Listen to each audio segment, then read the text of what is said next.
వాళ్ళు మళ్ళీ బ్యాంక్ వచ్చినా ఎక్కడన్నా కనపడినా ఇమ్మీడియట్గా నాకు ఫోన్ చేయి. మీ మీద ఒకటి సార్, తప్పకుండా చేస్తాను.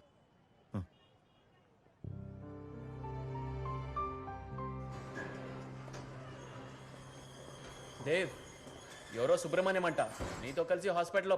పంపించేసే. దేవ్, ఏ సుబ్బు, రా రా రా.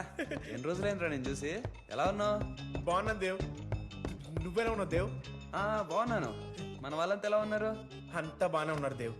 మా చెల్లి పద్మం తెలుసు కదా, దానికి పెళ్లి కుదిరింది. ఈ నెల 23వ తారీఖు పెళ్లి. నువ్వు తప్పకుండా రావాలి దేవ్. స్కెడ్యూల్ చెక్ చేసి అలా చెక్ చేయండి. స్కెడ్యూల్స్ అని కుదిరితే డెఫినెట్ గా వస్తా. 2 నిమిషాలు దేవ్. నువ్వు వచ్చి కనిపిస్తే చాలు. ఆయన నాతో పనిచేసినాడు, ఎంత గొప్ప పొజిషన్కి వచ్చాడని అందరికి ఎంత గర్వంగా చెప్పుకుంటా తెలుసా.